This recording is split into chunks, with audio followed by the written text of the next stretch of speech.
Ikaw ba ay nalulumbay? Kailangan mo ba ng kaibigan? Halina at sumama sa Barkadahan kay Kristo. At ngayon, narito ang mga kabarkada ni Kristo. Hello at magandang gabi po sa inyong lahat. It's another new week at of course ito po ang inyong among sa Himpapawid, si Father Pep Bakay, ang Director po ng Commission on Catechesis ng Archdiocese of San Fernando, Pampanga. At welcome po sa ating Monday episode ng ating radio program, ang Barkadahan kay Kristo. Of course, dito pa rin po tayo sa ating paboritong radio station, ang 91.9 Bright FM Friends tayo. And it's the first day of the month of December. Yan, no? At of course, nasa panahon na po tayo ng Adviento. Yan. Naninibago ako dahil akala ko Tuesday. Yung mga Tuesday Go-Go Girls nandito, no? So, today and tomorrow, ha? Huwag kayong mag-absent bukas. Oo, yan. No? Bali, 2 araw kayo niyan, no? Kahit na araw-araw pwede rin. Wow! Okay. Bumati ka muna, Sister Son, sa ating mga tagapakinig. Okay, magandang gabi po sa inyong lahat. Ito po Sister Zon Kayanan ko, anchor po ni Father Pep sa programang Barkadahan kay Kristo. Ayan, sige, mga go-go, Monday, Tuesday, go-go girls. So, Hello. bumati muna kayo. Kumusta po kayo dyan? Hindi po kayo nagkamali. Monday po ngayon. Gusto po namin kayo makasama kahit ngayong Monday kasi wala po si na Brother Pat tsaka si Sister Sol. Meron po silang inatenan na Christmas party. Mag-enjoy po kayong dalawa dyan. Okay. Ayan. Magandang gabi po sa inyo lahat na nakikinig dyan sa kanilang bahay po. Ito po si Sister Joanne. Stay tuned po. Samahan niyo po kami sa loob ng 1 oras dito po sa Barkadahan kay Kristo ng Bright FM Friends tayo. Ayan. Sige. May yung announcement natin. Well, kanina may nilibing na namin si Father Alan Sikat, no? Diyan sa Holy Rosary Parish. Kanina may misa ng 9:30 at pagkatapos ng 9:30 ay dire-diretso na dun sa aming clergy burial ground diyan sa Holy Mary Angeles City, no? Very young, 56 yata kung hindi nagkakamali, no? Yan. Dahil may siya, no? Matagal din, no? Sa bato, sa kidney. So let's continue to pray, no, for the repose of Father, the repose of his soul, no? Ang ating pong kapatid at of course ang isang napakasipag ding pari niya sa ating archdiocese, no, si Father Alan Sikat. Yan. Okay, may mga pa ba tayo? Announcement. Sige, yun pong mga vicariates na pupunta na sa Manila sa Pope's visit, makipag-coordinate po kayo sa aming mga Council of the Laity. Pagmimitingan po namin yung physical arrangement sa December 9. Ang core group ng Council of the Laity. Kung pwede, mag-color coding yan. Text nyo lang po si Brother Banjo. Ipaplano po namin sa December 9. Yan. Okay, yung gustong pumunta sa Manila. Sasama kami dyan. Okay. Okay, at pati yung yung I Love Pope Francis the musical, nag-showing na sila nung Sabado, no? Sayang hindi ako nakapangalo. Pero yung susunod sa Friday, December 12 pa, hindi yung week na to, yung next week pa, no? Sa din sa Holy Angel. Sa Holy Angel University pa rin, no? Napakaganda at yung ating tatlong obispo ay nandun. Nanood sila. Yan, nung Sabado. Sayang kasi may misa ako at blessing. Saan po makakaano ng ticket noon, Mong? Ewan ko nga, baka... Sold out na daw po mga tickets. Ganun. Ganun ba? Opo. O, paano tayo malaman? Ewan ko at tayo. sabi ko kay Father Rick na pumunta rito at mag-announce regarding this musical, no? Kasi alam ko, 1,000 lang ang kakasya dun sa auditorium. Baka more than 1,000 talagang gustong... Siguro. Kahit 3 days. Marami pa yung showing niya Yung 3 days. 3 days pa, pero tigda-dalawa. So, bali 3 days. 6 showing pa. 6 showing. Okay. Okay, at ibigyan muna natin ang ating mga hotline numbers, no? Ang ating Sun hotline number 0932-462-0898. 0932-462-0898. Para po sa ating Globe hotline number 0905-302-5768. 0905-302-5768. Okay, text line numbers naman po kung gusto nyong mag-text sa Smart po 0918-351-8282 0918-351-8282. Sa Globe naman po 0917-363-3738 0917-363-3738. Okay, para sa ating Connect Kakatekista program, no? Just type REG, all capital letters, and then space your full name, and then slash the name of your vicariate, parish, your school, o kaya yung address nyo po. At ipadala po dito sa ating Globe number 0927-891-0966. 0927-891-0966. And once registered, ay makakatanggap po kayo ng daily inspirational messages from the Lord, no? Napakaganda po mga mensahe. And of course, kung may mga prayer request kayo at o kaya mga intention, so pasasalamat, no? I-text lang po dyan sa ating number na yan, 0927-891-0966, at isasali po natin sa ating daily masses dyan sa Arzobispado de Pampanga. And we would like to thank Sister Son Basco for maintaining our SMS service, no, para po dito sa ating Connect Katekista program, no. May ano tayo itong Connect Katekista, no, from 5753 yan. Nag-text kanina, sabi niya, among salamat po karing message you ing tutunan nini 13 days na po makakompining mister ko, yan, makasikan la pong lubdeng message you. Salamat po. Amen. So panalangin natin yung kanyang mister na may may sakit. Yan. No, nakakatulong ang ating mga text, di ba? Mga text messages. Yan.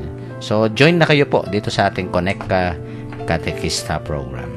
Yung counseling line naman po natin 0922-831-5967 0922-831-5967. Live streaming naman po www.ustream.tv, then i-search po ninyo yung Bright FM 919.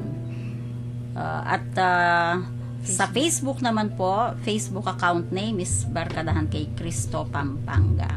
Yan, yung mga past episodes po nando doon.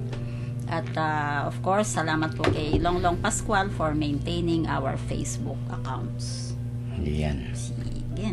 Yan, yung mga hi, hello sa ibang bansa. Oo nga. Nako. Yes. Nako, may Malapit parating ng mo darating yung galing na sa mo. Vienna. Nagdilang anghel Yung si sa Vienna. Talaga. Darating sa Wednesday. Sana amo makapunta tayo ng Vienna. ano tayo, ano ito? I-invite natin dito. Pag-usapan na namin kanina. Tapos mag-Christmas party tayo. Opo. Ang ihahanda daw Vienna sausage. Opo. May dala siya. Oo nga. No? Kaya Napakasaya merong niya ng ating gumagandang Opo. lalo kasi inspired na inspired. Yan. Biglaan nga, pero nagdilang anghel si Amo. Oo nga. Blooming ka. Kaya pala blooming ka. Siyempre, at yan ang Papa-bless kami sa iyo. yan ang bunga ng Ayan. ng barkada. O hindi mo, 4 years na sila eh. talaga. Lalong tumindi. Yun. Sa kakapakinig niya. Yan. Yan. Very Sa good. Very kakapanood good. niya. Yan. Okay.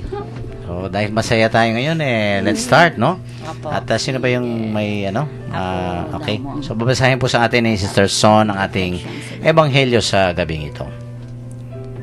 A proclamation of the Holy Gospel according to Saint Matthew. When Jesus entered Capernaum, an army captain approached him to ask his help. "Sir, my servant lies sick at home. He is paralyzed and suffers terribly." Jesus said to him, "I will come and heal him." The captain answered, "I am not worthy to have you under my roof. Just give an order and my boy will be healed. For I myself, a junior officer, give orders to my soldiers. And if I say to one, go, he goes. And if I say to another, come, he comes. And if I say to my servant, do this, he does it. When Jesus heard this, he was astonished and said to those who were following him, I tell you, I have not found such faith in Israel. I say to you, many will come from east and west and sit down with Abraham, Isaac, and Jacob at the feast in the kingdom of heaven. The Gospel of the Lord. Praise to you, Lord Jesus Jesus Christ. Sige, Joanna, ano yung insights mo sa Gospel natin? Po. Ang ganda po ng gospel po natin ngayon, Tita Son. Reminder po sa atin lahat ito na yung Roman centurion po, 'di ba po, ang taas po ng kanyang position. Pero yung position niya yon na mataas, lahat ng i-command niya sinusunod, tawag dito, ginamit niya po sa tama. Kumbaga nakikita po dito yung pagiging tunay niyang maawain, pagiging genuine compassion, yung pong kanyang humility, at saka po yung faith niya kung gaano po ka-strong, na sinabi po dito, yung humility, yung pong kung paano po siya nagbaba sa Panginoon at inadmit niya na hindi siya deserving para puntahan yung tahanan niya. Kasi si Jesus talaga pong healer po talaga siya. So, sabihin lang ni Jesus yung kanyang i-command or sasabihin, gagaling na po yung kanyang servant. So, tawag po dito, yung ang ganda pong i-reflect na yung pong centurion, meron po siyang awa sa kanyang servant, yung hindi niya po pinabayaan na kahit na anong mangyari sa kanila or sa kanya, andoon po siya nakaalalay. And then siya pa po mismo nag-approach sa ating sa ating great healer na gumaling siya. Di ba pwede niya naman po kasing tawag dito, i-command na upuntahan mo, pero siya po talaga nag-approach kay Jesus Christ. So yun po yung aking doon insight na napakagandang reminder po sa atin. Yan. Okay. Sige. Mr. Rose? Opo, sa akin naman po, makikita natin dito na yun nga, yung centurion po, after siya sa welfare ng mga nakailalim sa kanya, hindi niya po, ginagamit niya po yung pagka-authoritative niya sa tamang paraan. At nakita ko rin po dito na in front of God, in front of Jesus, we are all beggar. Kailangan natin yung healing niya po, yung forgiveness, yung mercy, yung compassion. Hindi mo pwedeng pagmalaki na even though you are in authority. Kailangan, talagang there's a need for us, for God. O yung magpakumbaba ka sa harapan po ng Diyos. Unang-una makikita natin sa mga, at least people. Kung paano ka makipagrelasyon sa mga mabababa. Ayun po. Okay, Sir Son. Okay. Siguro nga yung humility ng centurion is admirable, kasi nakita niya sa slave niya more than a domestic assistant. Ang nakita niya dito a brother. So kahit na nakakataas siya, parang brother pa rin ang nakita niya sa pinahihil niya kay Jesus, Yun siguro. Yan.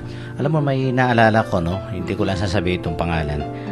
May isang mayaman na pamilya dyan sa Angeles. Recently, yung kanilang parang yaya ng mga anak nila, nagkasakit. At alam nyo kung saan siya dinala? Dun sa exclusive na hospital sa Medical City. You could just imagine, di ba, yung kasi yaya ng mga bata, yun nga yung parang ganito na dapat dyan lang sa Government siguro hospital ng Angeles, yung mga ganyan, di ba? Pero hindi. Ako yung nabigla talaga na dinala siya sa Medical City. Ang mahal po doon. Mahal talagang gumastos sila para dito sa yaya nila, And I was really surprised, money is really not a problem for them. I mean, say yung gagastos because ang turing nga dito sa kanilang yaya ng mga anak nila, parang kapamilya. Ano? Di ba, ang sarap ng ganon, no? Yung bang, katulong ka lang, supposedly, quote-unquote. Pero, bihira yung mga, kuminsan yung ama mo, di ba? Talagang gagastusan yung mga pangangailangan mo and everything, no? Pero, talagang naman yun, yung parang, yun lang naman ang dapat, yung pagtanaw ng utang na loob, di ba? Because without the yaya, siyempre yung mga bata, no? At kasi, lumaki ng, itong mga bata, lumaki ng magandang asal. It's because of one person that really influenced them. Itong ang yayang ito, no? So, I think, yung mga ganyan, out of the ordinary. Diba? At ganito itong centurion na to. Ito nga yung sabi nyo kanina na may position siya, may authority siya, pero yun nga, out of his concern. Kasi alam nyo, nung panahon ng ating Panginoon, itong mga Romans na to, may mga slaves sila. At yung mga slaves, well, they are, parang gamit, no? O kaya animals or something like that, no? Parang mga alaga o parang ganyan.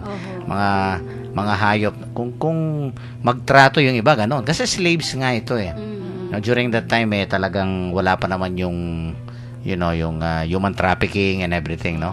Pero walang ganon. Noon talaga yung mga slaves, well, they are considered as possessions. Parang ganon, no? At ito nga talagang out of the ordinary itong centurion because he showed compassion dito sa kanyang slave, no? Yun nga yung humility na nabanggit nyo kanina, totoo. Because you're a man of authority, you're a centurion, a Roman officer, pagkatapos Hudyo ito, ang ating Panginoon, no? Parang nagpakababa ka, diba? And not only that, ito namang Panginoon, of course, sa mga Hudyo, they don't enter Gentile houses or homes of Gentiles. Kaya nga, tingnan nyo itong sinabi nitong centurion na to, no? O sige, sabi ng Panginoon, pupuntahan ko itong yung servant mo, sabi niya. I will come and heal him. Pero tingnan nyo sinabi ng centurion, no? Lord, I am not worthy to have you under my roof. But parang ito yung sa yan, very good, Yun ang talaga sasabihin ko, no? Dito nahango yung nakuha yung ating sinasabi pagka, di ba? Before receiving Holy Communion, Lord, I am not worthy to enter under my roof. Yan, no? But only say the word and my soul shall be healed. No? Ito. This is the exact gospel text, no? At itanong mo, I am not worthy to have you under my roof. Kasi nga, alam nitong centurion na to, ng mga Hudyo, they believe that when you enter a Gentile house or a home, no? You will be unclean. Don't associate with these people. Parang ganon. So, yun ang konteksto bakit sabi niya, Lord, wag ka nang kasi baka yung mga kababayan mo, yung kahudyo mo they will regard you as unclean because you will be entering my house, no? So, parang talagang makikita mo dito na only your word, no? Parang yung salita mo na lang, Lord, and my soul, no? And my servant will be healed, no? Yung salita. Kaya nga, I think, hindi lamang very compassionate itong centurion na to, hindi lang humble, kung hindi very trusting siya.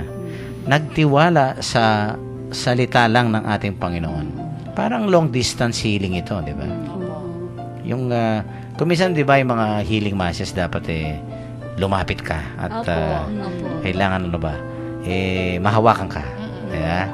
Hawakan ka sa noo mo o kaya sa sa balikat yung touch, very important kasi yun pero there's such a thing as kuminsan yung mga long distance long distance, no? I think kahit na si Father Suarez, no, kuminsan mga pictures lang kasi hindi pwede yung tao na pumunta doon bedridden for example, no?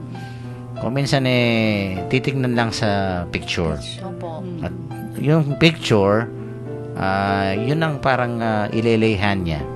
Yung picture. No? So, parang ganun ito, yung bang wala yung tao doon, wala yung inihil ng ating Panginoon, pero yung parang salita lang ng Panginoon. No, His life-giving word, sabi nga, no? Itong salita na ito na nagbibigay buhay, lalong-lalo na sa mga may sakit, no? At ito nga ang pagtitiwala ng centurion ay makikita natin dito. That's why tingnan niyo naman yung comment ng ating Panginoon. Ano ba sinabi ng Panginoon? Sabi niya, no? Wow, sabi niya. I say to you, yan, not even in Israel have I found such faith. I think may kahulugan ito Parang isang sampal ito sa mga Hudyo. Silang mga Hudyo, silang parang they are the chosen nation, no? Opo.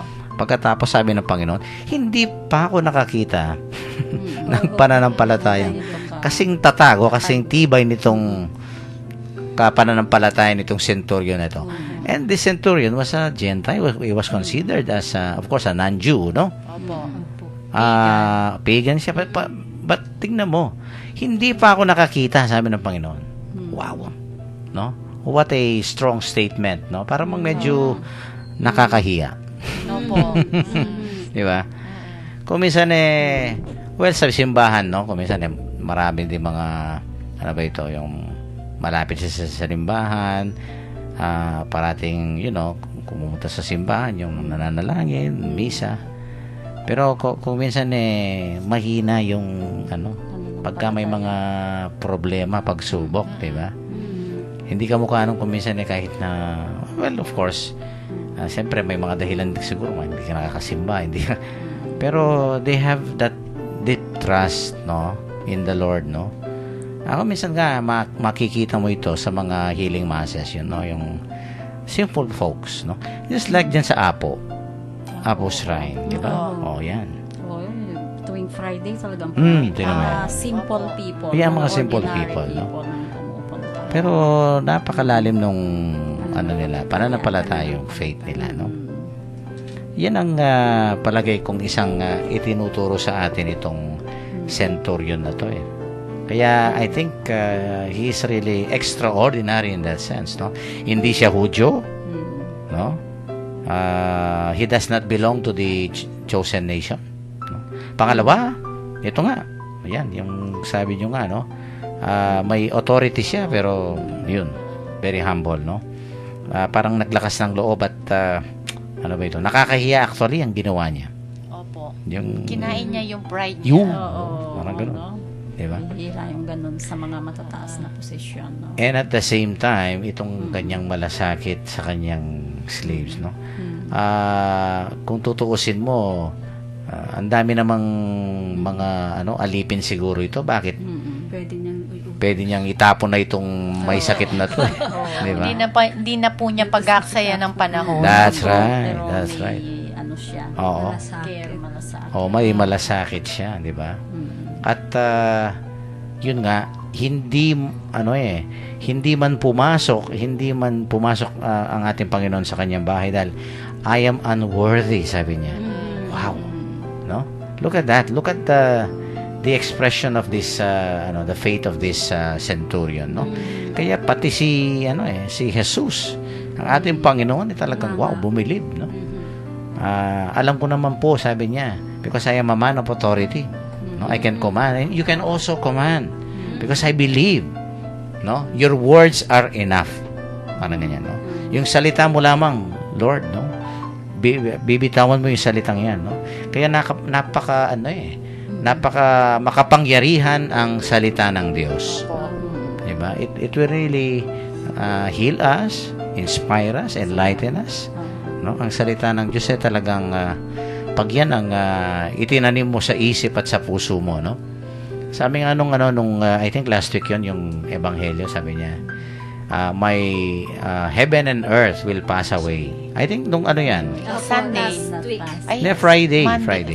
Oo. Nandito si Apo Seto. Heaven and earth will pass away, sabi niya. But my words will never pass away. Yung salita. No? Totoo naman yan pagka yan ang itaninim sa ating isip at puso, well, talagang magbabago ang tao, di ba? Opo. Iba yung epekto ng salita ng Diyos sa ating buhay, no? Kaya nga, napakahalagang, of course, pakinggan, pagnilayan, at ang importante, kung ano yung sinasabi ng Diyos, no? Kailangan nating sundin, di ba? Isa buhay. Very good, no? Yan ang kailangan natin na gawin, di ba? Opo. And I think itong centurion na ito for me kaya siguro gospel natin yan first day of Advent. First day of Advent, Monday, no? May connection yan sa ating pinagdiriwang na panahon ng Advent, no? At siguro mamaya sa ating second segment, yan ang gusto kong ibigyan natin pansin, no? So I think this centurion for me is really an Advent person. Yan. Advientong ito. Oo. Yung mga iba Father, bakit kasi di ba nag-iba na ng kulay? Ano ba yung kulay sa Advent? Lavender. Hindi labandera, ha? Lavandera. Oo, yung violet, di ba? Violet. Yung Lent at saka kasi Advent parang magkapareho ng kulay, di ba? Pero hindi, iba yung meaning ng, of course, yung sa season of Lent, no? Iba naman yung sa Advent, no? It's more on the anticipation. Kaya walang siguro you happen to notice kahapon walang Gloria. Opo. Yan. Pagka walang Gloria, of course, hindi pa kasi dumarating Parang medyo, naghahanda pa lang tayo. Yan, naghahanda pa lang tayo, no? At kahapon nga yung Advent treat, no? Makikita natin yan, no? Napakagandang symbolism, di ba? Pero I think going back to the gospel, ito nga yung centurion, no? Ito mga naging halimbawa niya. Palagay ko, these are the attitudes, no? Na kailangan nating dapat nasa sa atin ngayong maghahanda tayo, no, sa pagdating ng Panginoon, di ba? Opo. Okay, at medyo i-cut muna natin ang ating discussion, of course, sa ating mga texters, no? I-text lang po yung ating mga pagninilay, mga insights sa karanasan, no, tungkol po dito sa ating ebanghelyo ngayon, no, yung pagiging malasakit sa mga may sakit, no, o kaya pagpapakumbaba, o kaya ito pong nakita rin natin sa ating karakter, no, itong centurion na ito, ang kanyang napakatibay na pagtitiwala at pananampalataya sa ating Panginoon, no? I-text lang po at mamaya sa ating second segment ay babasahin po natin yung inyong mga reflections, no? For the meantime ay mag-break muna po tayo, magpatugtog tayo ng isang religious song para po sa inyong lahat ito.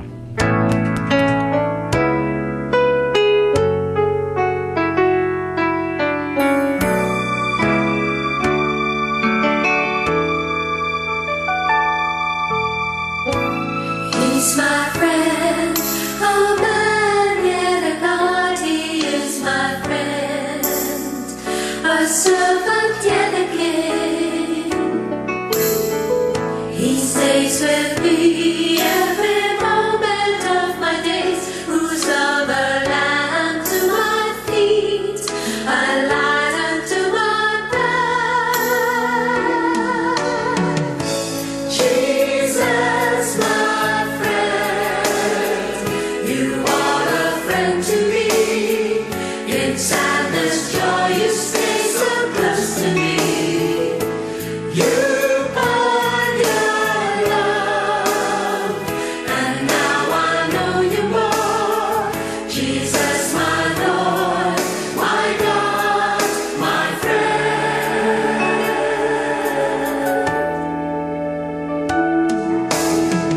You touched my heart and taught me what is right of all my friends. You're really different. Really different, You shaped my heart to love as you have loved. love is all things, believes all things, hopes all things, endures all things.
Jesus, my friend.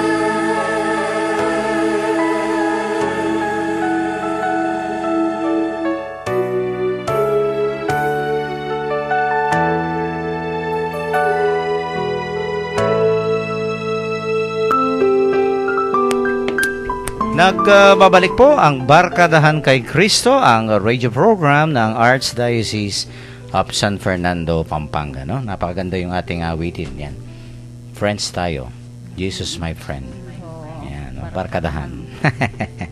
At of course, ang isang kabarkada natin sa ating ebanghelyo ngayon, itong centurion, itong Roman officer, talagang friend ni Jesus ito dahil, nabanggit ko nga kanina, yung mga exemplary o kaya talagang medyo out of the ordinary makikita natin mga pag-uugali nitong centurion na ito. Una, yung kanyang malasakit sa kanyang alipin, which is rather very extraordinary. During that time, sabi ko nga, dahil gamit lang ang mga alipin na to. Pero binigyan niya ng pagpapahalaga, And pangalawa, yung nga nagpakumbaba, lumapit sa isang Hudyo. At official siya pero humingi ng tulong dito sa isang Hudyo ng ating Panginoon, So yung pride niya talagang nilunok niya, And thirdly, makikita natin dito, ito nga, dito talagang parang medyo na surprise ang ating Panginoon, the trust and the faith of the centurion, Sabi nga ng ating Panginoon, hindi pa ako nakakita ng ganitong pananampalataya sa buong Israel, sabi niya. Okay, may mga texters yata tayo? Isa pa lang. Sige. From 2272, yung regular texter natin, si James. Sabi niya, the gospel remind us that the Lord wants us to actively seek Him and the coming of His kingdom in our lives. Also, we can approach the Lord with expectant faith, knowing that He will show us His mercy and give us His help. Banging Diyos po, Father Pep, Sister Zon, and to our go-go girls. Yan, James. Banging Diyos muna ma'am po. Good evening. James, yung kabataan ng Santa Rita. Ayan, Okay. Parating nagte-text si James, Okay, may ano pa? Wala na, isa lang. Isa lang ang ating texter ngayon, Matipid ngayon. Medyo Natutulog sila sa... naka-silent mode yung ating mga texters. Hindi ba? So, ipagpatuloy natin ito, Siguro, yun nga, ano ba yung connection sa ating panahon ng Adbiento? Yan. I think kahapon ang isang sharing ko dyan sa aking homily, yung, of course, sa coming, ang pinag-uusapan the second coming. Pero sabi ko nga, there are 3 comings. Actually, yung first coming Pasko. Pasko. First coming yun. Tapos, of course, yung second coming, yung sa pinakahuli, the Lord will come again, Pero may third coming din, yung everyday. So, parang past, present, future. Yung past, yung Christmas. Tapos, yung present, yung everyday, God comes to us, Okay? For example, ito nga, yung salita. Pagka naririnig natin everyday yung salita ng Diyos, He comes to us through His Word, di ba? O kaya to people around us. Yung mga tao, Kaya nga yung gospel nung Christ the King, ganda, di ba? Yung, kung ano yung ginawa mo sa mga kapwa mo. So, He comes to us through the people around us, lalong-lalo yung mga nangangailangan. O kaya He can come to us in a particular event or experience sa buhay. Diba? So everyday dumarating siya. Pero hardly do we recognize the Lord. Kung minsan din natin nakikilala. Siya pala yun. Ganyan, diba? Lord, ikaw pala yun. Sabi nga nung isang ebanghelyo, diba? When did we see you? Ganyan, hindi kakilala. Tapos, yung nga, kaya tatlo yan yung coming, I think, ito nga yung, siguro, para sa akin, of course, importante naman talaga yung Pasko, Pero everyday, since the Lord comes to us everyday, yan, ano ba yung kailangan na paghahanda? O ito nga, itong centurion sa attitude, di ba? Yung malasakit sa kapwa. Yan. I think na-mention ko rin ito. Kasi yung love for the poor, sharing, giving, and everything, no? Sabi ko nga, this is an everyday thing. Hindi pwede yung parang, Among, pwede bang 3 times a week lang akong magmahal? Okay, 3 times a week lang akong halimbawang magtumulong.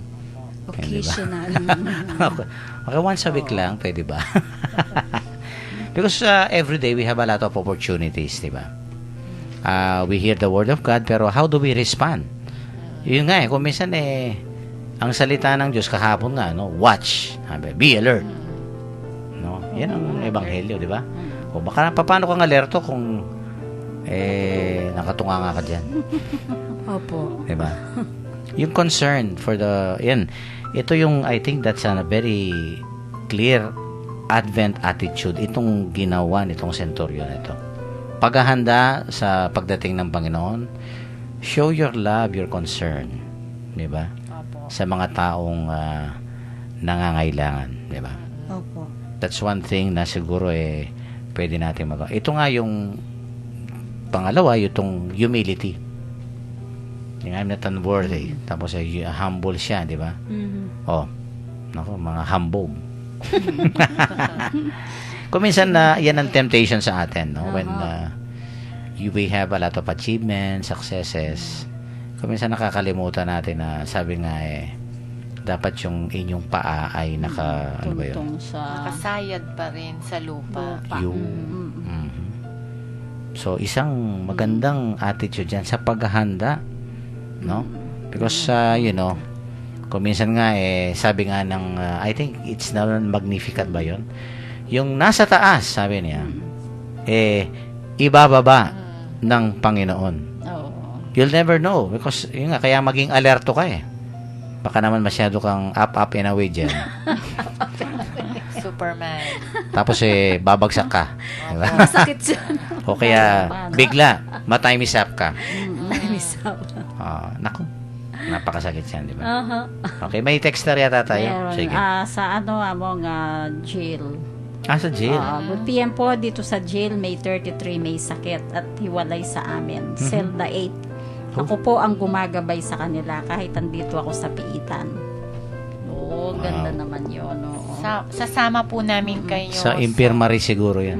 Sa mga Selda 8. panalangin po namin. Dami namang nagkasakit. Hindi kasi pag change of weather po, dapat maingat tayo. Pag December, madami talagang nagkakasakit because of change of Kailangan weather. ma-anoint yan, no? Opo. Actually, after ng program natin, may anointing ako.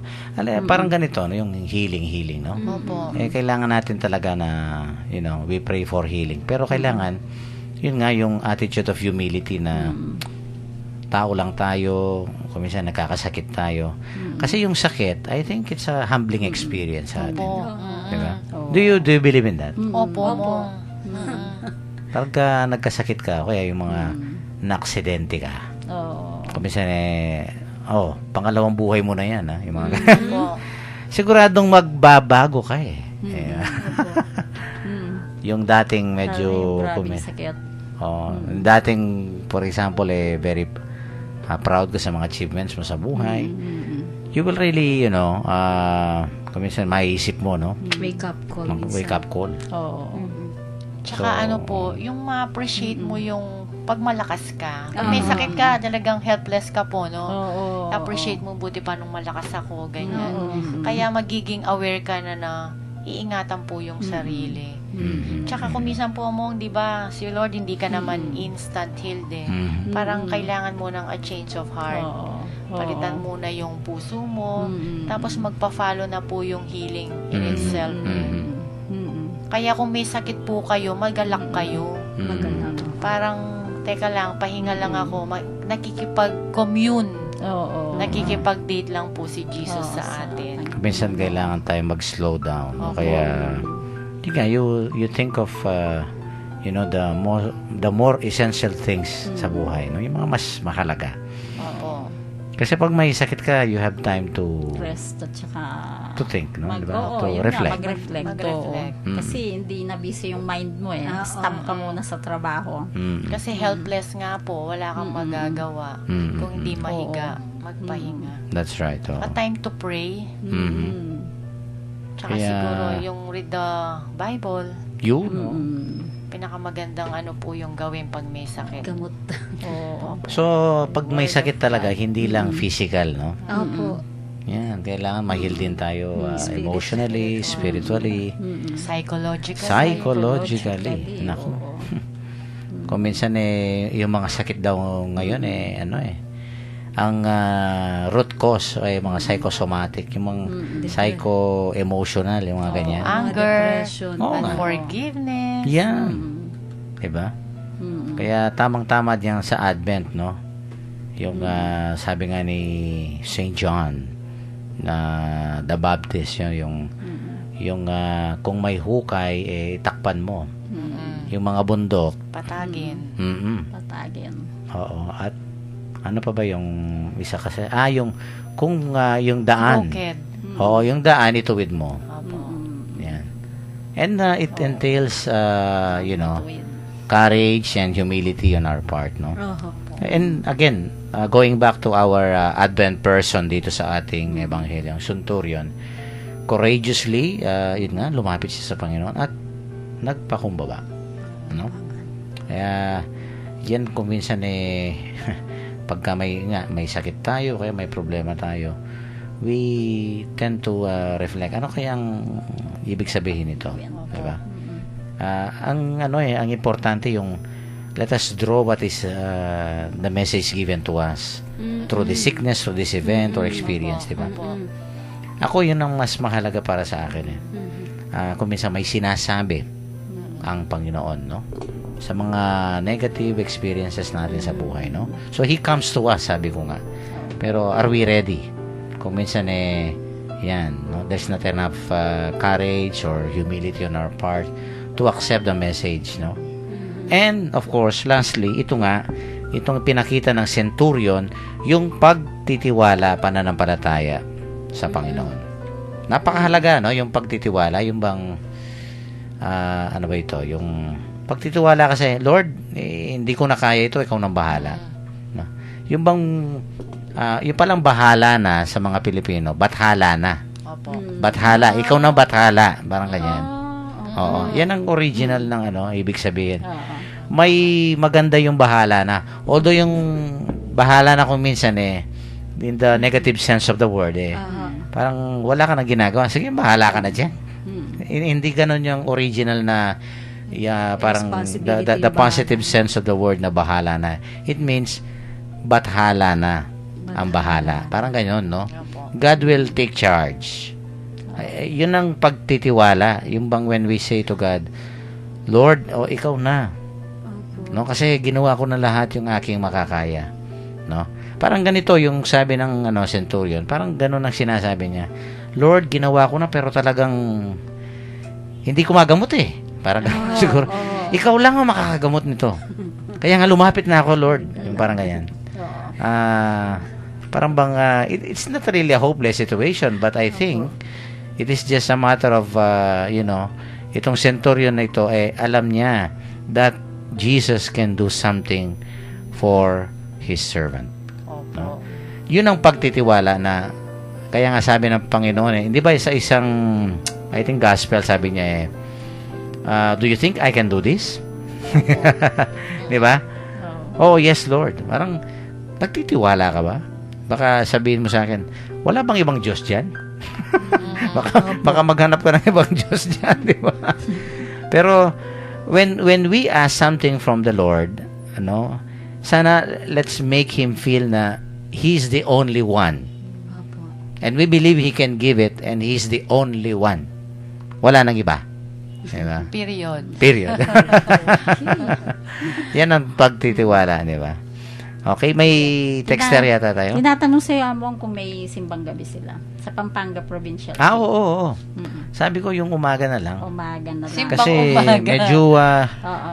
nagpunta ng yung isang grupo dyan sa Mabalacat nagpunta kay Bishop Dong, no? Talagang nagmamakaawa. So, yun after my 4:30 mass diyan sa Arsobispado. Sinabi ko na kay Brother Joe. Okay. Naka-coordinate Sige. na. I think the Brother Joe will coordinate it. So, madaling araw po. Mga ano Hindi yun? naman madaling Five araw. Umaga Sister Son. Ah, 5:45 yung ganyan. No? ano ba yung madaling araw? Ganing Hindi ko alam Aldo. ano, no? Basta maaga. Sige, Maagang maaga. Okay, morning.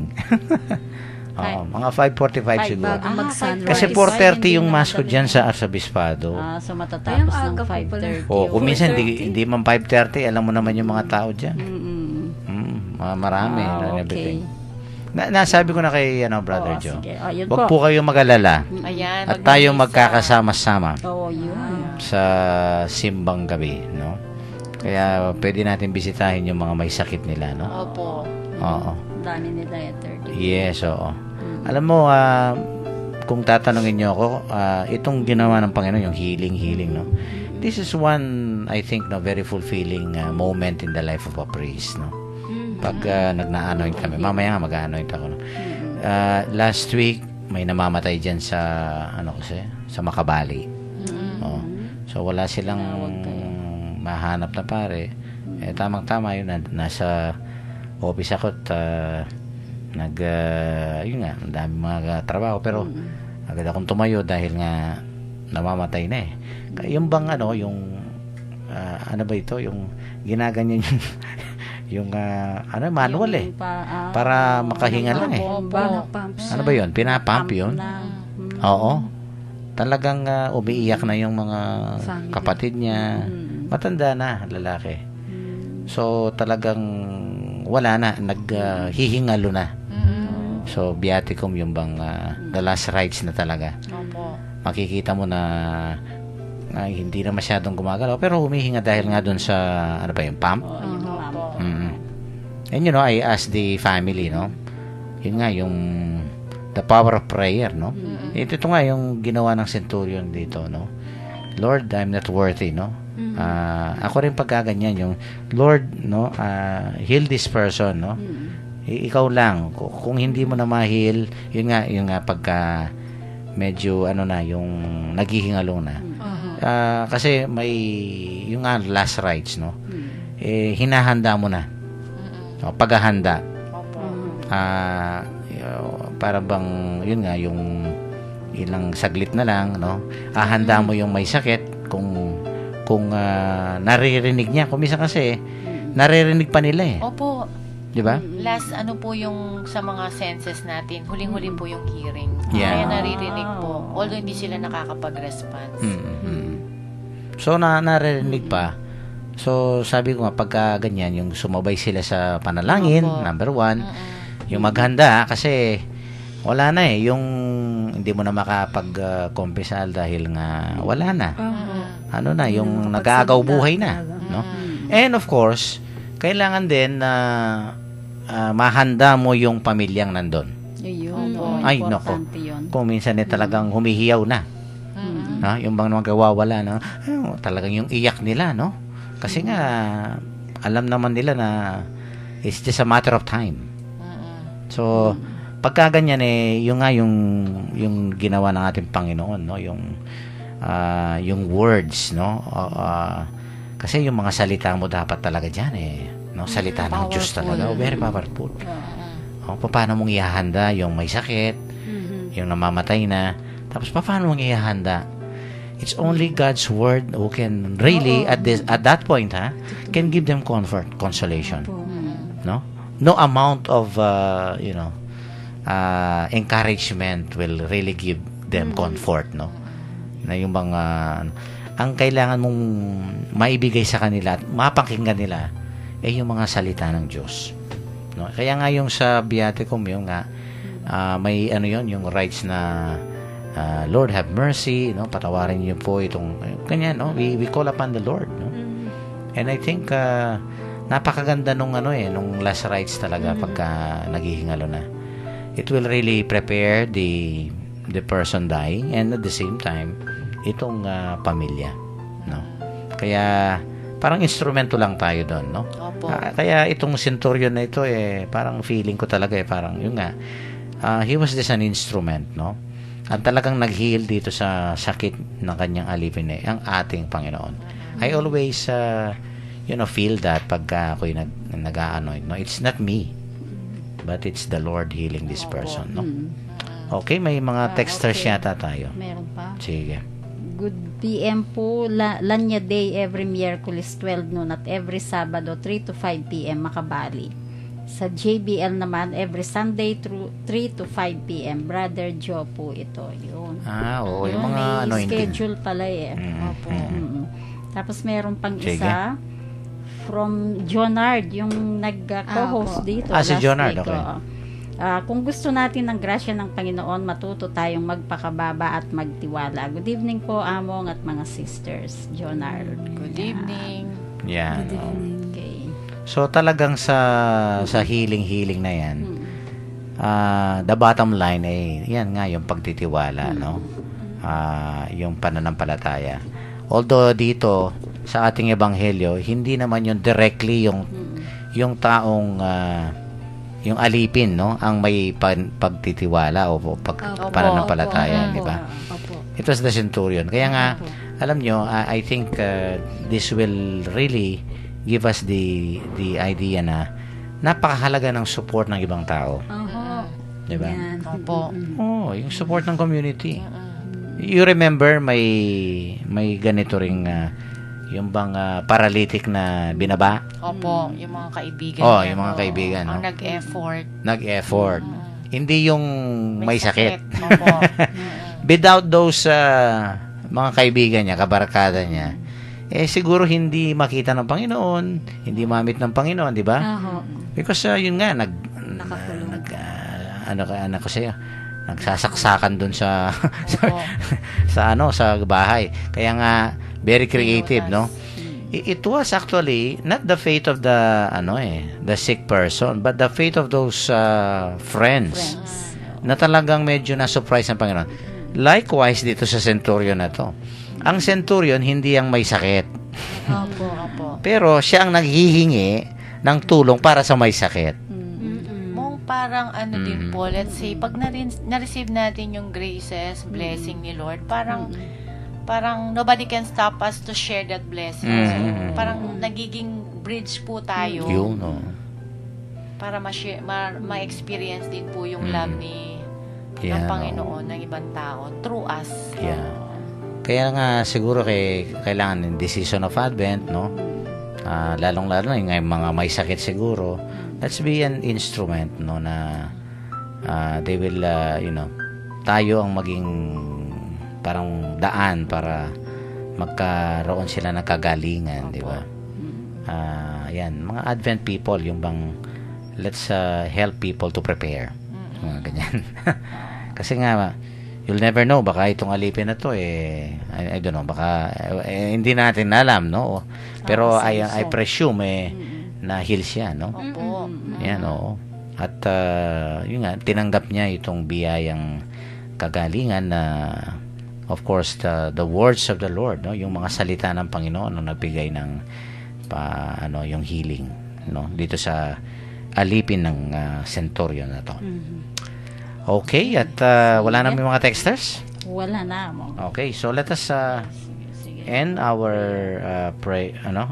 episode with a prayer, no? Sinong magbabasa? Yan, si Sister Joanne. Lord Jesus, you feed us daily with your life-giving word, and you sustain us on our journey to our true homeland with you and the Father in heaven. May we never lose hope in your promises, nor lag in zeal for your kingdom of righteousness and peace. Amen. Amen. Amen. Okay, ganda ng prayer. Not losing hope. Yan ang Advent, The spirit of hope. Ayan. Mong may dagdag po ako. Siguro yung si Hirit pa Yung centurion na convert po yun, naging Kristiyano na po siya. No? I think so. Kasi Dahil, Gentile siya. Opo, pagan siya. Opo. Kung sino pa yung hentil, siya pang naniwala, di ba? na-convert, Siya pang na-convert, no? Baka pwede tayong, maging instrumento rin, di ba? Opo. Marami rin mga, yung conversion experiences, no? kailangan ayan, maging ano tayo, maging daan ng pagbabago, di ba? Opo, Ng ibang amen. tao. Amen. Okay. Okay, wala na bang announcements, no? Wala na. Wala na. Okay, paalam na kayo, mga Go-Go Girls, Sister Rose. Bye-bye na po. Bukas uli, magkita-kita tayo. Yan, Wag oo. po kayong magsasawa. Yeah. And let's pray for one another. Oho. Iyon, Yan. marami pong salamat sa lahat ng mga nakinig at sinamahan po kami sa mga nag-text po, Sister Joanne po ito, until tomorrow. Tomorrow, Oho, syempre. opo, until tomorrow, kita-kita and sama-sama tayo ulit Sa Himpapawid. Opo, sa Himpapawid yun. Ayan. Okay, Sister Okay, Son. maraming salamat po. Good night po and God bless you. And let's continue to pray, lalong-lalo na po sa mga may sakit ngayon, sa mga hospital, o kaya sa mga bahay na kung minsan po ay ratay ng sa banig, no, ng karamdaman, no. Huwag po tayong mawala ng pag-asa. The Lord is coming, no. Dumarating po ang Panginoon, and of course, ang kanyang salita, no, ay parati po nating maging lakas at lalong-lalo na magdala po ng kagalingan sa atin, not only physically but emotionally, psychologically, and most especially spiritually, no. Ang importante lang po, no, kamukha ng ating ebanghelyo ngayon, ang ating malalim na pagtitiwala at pananampalataya sa Diyos, no. Ito po si Father Pep Bakay, ang director po ng Commission of Catechesis ng Archdiocese of San Fernando, Pampanga. Muli pong bumabati sa inyo ng magandang gabi. Ingat lang po at maraming salamat po sa inyong